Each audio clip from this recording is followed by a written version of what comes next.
क्या आप भी सोच रहे हैं कि एसआईपी और लमसम में कौन सी स्ट्रैटेजी आपके लिए बेस्ट होगी? कौन सी स्ट्रैटेजी से 2025 में हम ज़्यादा रिटर्न बना सकते हैं? आज के डायनेमिक मार्केट में काफ़ी कन्फ्यूजन होती है कि हम एसआईपी को प्रीफर करें या फिर लमसम इन्वेस्टमेंट करें। अगर आपको भी ये कन्फ्यूजन है तो ये वीडियो आपके लिए ही है, क्योंकि हम आज डिस्कस करेंगे दोनों के बेनिफिट्स, रिस्क और कैसे आपके फाइनेंशियल गोल के हिसाब से बेस्ट स्ट्रैटेजी डिसाइड कर सकते हैं। इस वीडियो को लास्ट तक ज़रूर देखें, क्योंकि एक गलत डिसीजन आपको बहुत लॉस करा सकती है। वेलकम बैक दोस्तों, welcome back to master mutual fund, जहां हम आपको देते हैं म्यूचुअल फंड से रिलेटेड कुछ इम्पॉर्टेंट इन्फॉर्मेशन। अगर आप हमारे चैनल पर नए आए हैं तो फटाफट इस चैनल को सब्सक्राइब कर लें, क्योंकि ये एक ऐसी जानकारी का प्लेटफॉर्म है जो आपको फाइनेंशियल फ्रीडम की तरफ ले जा सकता है। और हाँ, बेल आइकन ज़रूर दबा दें, वरना आप इस चैनल पर आने वाली वीडियोज़ की नोटिफिकेशन को मिस कर सकते हैं। तो दोस्तों, सबसे पहले हम समझते हैं कि एसआईपी और लमसम में फ़र्क क्या होता है और किसके क्या बेनिफिट्स हैं। एसआईपी यानी सिस्टमेटिक इन्वेस्टमेंट प्लान एक ऐसी स्ट्रैटेजी है जिसमें हर महीने आप एक फिक्स्ड अमाउंट इन्वेस्ट करते हैं और ये इन्वेस्टमेंट म्यूचुअल फंड में होती है। इसका सबसे बड़ा एडवांटेज ये है कि आप मार्केट टाइमिंग के चक्कर में नहीं पड़ते। मार्केट चाहे ऊपर हो या नीचे, आप हर महीने एक फिक्स अमाउंट फिक्स डेट पर इन्वेस्ट करते हैं, जो आपको लॉन्ग टर्म में एक अच्छा एवरेज रिटर्न दे सकता है। दूसरी तरफ लमसम इन्वेस्टमेंट है, एक बार में एक बड़ा अमाउंट इन्वेस्ट करने का तरीका होता है। अगर आपको मार्केट टाइमिंग समझ में आती है और मार्केट में लो पर इन्वेस्ट कर सकते हो, तो आपको लमसम इन्वेस्टमेंट की तरफ देखना चाहिए। यहाँ से आप मैक्सिमम बेनिफिट ले सकते हैं, लेकिन ये तरीका रिस्की हो सकता है अगर मार्केट टाइमिंग गलत हो गई, क्योंकि मार्केट का लो किसी को पता नहीं होता। थोड़ी सी मार्केट में अनसर्टेनिटी बनी रहती है, इस वजह से ये थोड़ा सा रिस्की हो सकता है। रिस्की होने का एक और कारण ये है कि आप पूरा पैसा एक बार में ही लगा देते हैं। एक रियल लाइफ एग्जांपल ले लेते हैं। मान लीजिए आपने 2020 के मार्केट क्रैश के बाद 5 लाख रुपए लमसम इन्वेस्ट किया होता, तो आज उस इन्वेस्टमेंट ने इतनी गिरावट के बाद भी आपको 40 से 50% का रिटर्न जनरेट करके दे दिया होता। लेकिन अगर आप गलत टाइम पर लमसम इन्वेस्ट करते, मतलब अगर आपने मार्केट के पिक पर इन्वेस्ट किया होता, तो आपका पैसा लगभग स्टैंड स्टिल या नीचे चला जाता। इसी वजह से मार्केट टाइमिंग बहुत इंपॉर्टेंट है। अब अगर आप एसआईपी की बात करें, तो जो इन्वेस्टर्स 2020 के क्रैश के टाइम पर एसआईपी कर रहे होते, उन्होंने भी इस लो मार्केट का एडवांटेज उठाया हो, लेकिन उनको पैनिक नहीं करना पड़ा, क्योंकि उनका पैसा कंसिस्टेंटली इन्वेस्ट होता गया। तो ये चॉइस आपकी ही होगी। आप अपने रिस्क टेकिंग कैपेबिलिटी के हिसाब से ये चूज़ कर सकते हैं कि आपको एसआईपी इन्वेस्टमेंट की तरफ जाना है या फिर लमसम इन्वेस्टमेंट की तरफ। और अगर अभी तक आपने हमारे चैनल को सब्सक्राइब नहीं किया है तो फटाफट से चैनल को सब्सक्राइब कर लीजिए। दोस्तों, अब हम एक एक करके एसआईपी और लमसम इन्वेस्टमेंट को देख लेते हैं। सबसे पहले हम एसआईपी की बात कर लेते हैं। एसआईपी का सबसे बड़ा एडवांटेज ये है कि आपको मार्केट टाइमिंग पर डिपेंड नहीं होना पड़ता। मार्केट चाहे ऊपर हो या नीचे, आप हर महीने एक फिक्स्ड अमाउंट इन्वेस्ट करते हैं और लॉन्ग टर्म में कंपाउंडिंग का फ़ायदा उठा लेते हैं।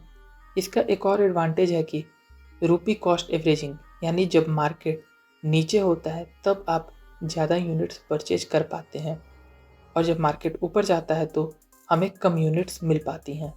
इसी तरह से आपका जो परचेज होता है वो एवरेज हो जाता है।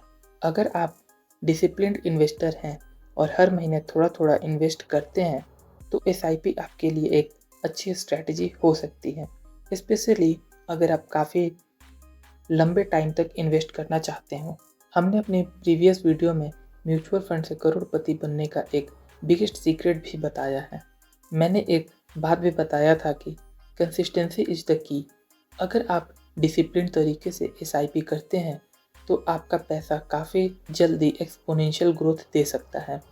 अब एक क्वेश्चन ये उठता है कि हमें लमसम इन्वेस्टमेंट कब करना चाहिए।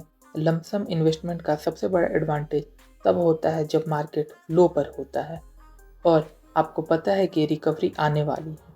जैसे मैंने एग्जाम्पल दिया था 2020 के क्रैश के बाद जिन्होंने भी लमसम इन्वेस्टमेंट किया था उनको आउटस्टैंडिंग रिटर्न्स मिला था। लेकिन अगर मार्केट लो पर नहीं होता और आप गलत टाइम पर इन्वेस्ट कर देते हैं तो आपका पूरा पैसा एक टाइम पर डाउन चला जाता है। हालांकि अगर हम लॉन्ग टर्म के लिए देख रहे हैं तो हम इससे भी प्रॉफिट बना सकते हैं। बेसिकली ये स्ट्रेटजी उन लोगों के लिए बेस्ट होती है जिन्हें फाइनेंशियल नॉलेज होती है और जो एक बार में पैसा डाल देना चाहते हैं। लेकिन इसका रिस्क भी बहुत ज़्यादा होता है क्योंकि एक गलत स्टेप आपको नुकसान दे सकता है। इसीलिए हमने एक वीडियो में कहा था कि एक ही सेक्टर में इन्वेस्ट करना खतरनाक हो सकता है, इसीलिए डाइवर्सिफिकेशन ज़रूरी है। तो आप इस वीडियो को आई बटन पे क्लिक करके भी देख सकते हैं। इस वीडियो में हमने बताया था कि डाइवर्सिफिकेशन क्यों इम्पॉर्टेंट है, क्यों हमें अपने पोर्टफोलियो को डाइवर्सिफाई करके रखना चाहिए। तो दोस्तों लमसम इन्वेस्टमेंट में भी डाइवर्सिफिकेशन बहुत ज़रूरी है। चाहे आप लमसम कर रहे हैं या फिर SIP, डाइवर्सिफिकेशन दोनों में आपके होने वाले लॉस को मिनिमाइज कर देता है, जिससे आपका जो रिस्क है वो भी काफ़ी हद तक कम हो जाता है। एक और रिसेंट एग्जांपल ले लेते हैं। आपको याद होगा जब ग्लोबल इन्फ्लेशन और इंटरेस्ट रेट हाइक के बाद मार्केट काफ़ी वोलेटाइल हुआ था। इस टाइम पे SIP इन्वेस्टर्स ने कंसिस्टेंटली इन्वेस्ट किया और जब मार्केट रिकवर करेगा तो उनका जो एवरेज प्राइस काफ़ी लो होगा। लेकिन लमसम इन्वेस्टर्स जो हाई पर इन्वेस्ट कर दिए होंगे उन्हें काफ़ी नुकसान देखना पड़ रहा होगा। इसीलिए अगर आप अनसर्टेन टाइम में हो तो SIP आपके लिए एक अच्छा ऑप्शन हो सकता है, जबकि लमसम एक शॉर्ट टर्म मार्केट कंडीशन पे हेविली डिपेंड करता है। अब सवाल ये उठता है कि 2025 के लिए आपको कौन सी स्ट्रैटेजी फॉलो करनी चाहिए। बेस्ट अप्रोच ये होता है कि आप दोनों स्ट्रैटेजी का बैलेंस मेंटेन करें। अगर आपको मार्केट की डायरेक्शन का थोड़ा आइडिया है और आप लॉन्ग टर्म इन्वेस्टमेंट करना चाहते हैं तो आप थोड़ा सा लमसम भी इन्वेस्ट कर सकते हैं। लेकिन अगर आप डिसिप्लिन्ड इन्वेस्टर की तरह आप खुद को देखते हैं तो आप हर महीने इन्वेस्ट कर सकते हैं। ये आपके लिए एक अच्छा ऑप्शन हो सकता है। 2025 में मार्केट काफ़ी अनप्रिडिक्टेबल है और ये आपको डिसाइड करना होगा कि आपका रिस्क एपिटाइट क्या है। दोनों स्ट्रैटेजी का कॉम्बिनेशन आपको मैक्सिमम बेनिफिट दे सकता है, बस आपको स्मार्ट डिसीजन लेना होगा। दोस्तों फाइनेंशियल सक्सेस का कोई शॉर्ट टर्म गोल नहीं होता, ये एक जर्नी है जो कंसिस्टेंसी, पेशेंस और सही डिसीजन लेने पर डिपेंड करती है। अगर आप अभी से इन्वेस्टमेंट जर्नी को सीरियसली लेते हैं तो आप कुछ इम्पॉर्टेंट अपॉर्चुनिटी को मिस नहीं करेंगे और आपका जो फ्यूचर फाइनेंशियल गोल होगा वो भी अचीव हो जाएगा। दोस्तों इतनी इन्फॉर्मेशन के बाद भी अगर हमारे चैनल को आपने सब्सक्राइब नहीं किया है तो कृपया इसे अभी सब्सक्राइब कर लें और बेल आइकन को भी ज़रूर प्रेस कर दें। और अभी तक का अगर हमारा कंटेंट आपको पसंद आ रहा है तो इस वीडियो को लाइक ज़रूर करें। तो दोस्तों SIP और लमसम दोनों के अपने एडवांटेज और डिसएडवांटेज होते हैं, लेकिन सबसे इम्पॉर्टेंट चीज़ ये है कि आप अपने फाइनेंशियल गोल और रिस्क टॉलरेंस के हिसाब से अपनी स्ट्रैटेजी बिल्ड करें। आप हमारी चैनल की प्रीवियस वीडियो को भी देख सकते हैं जिसमें मैंने 2025 के लिए बेस्ट म्यूचुअल फंड के बारे में बताया है जो हमें काफ़ी अच्छा रिटर्न दे सकता है और म्यूचुअल फंड से करोड़पति बनने का एक बिगेस्ट सीक्रेट भी बताया है जो आपको डिसीजन लेने में मदद कर सकता है। तो दोस्तों इस वीडियो में बस इतना ही। अगर आपको ये वीडियो अच्छा लगा हो तो इस वीडियो को लाइक करें, शेयर करें अपने दोस्तों के साथ और इस चैनल को सब्सक्राइब करना ना भूलें। तो मिलता हूँ दोस्तों एक नए वीडियो में किसी नई टॉपिक के साथ। तब तक के लिए हैप्पी इन्वेस्टिंग।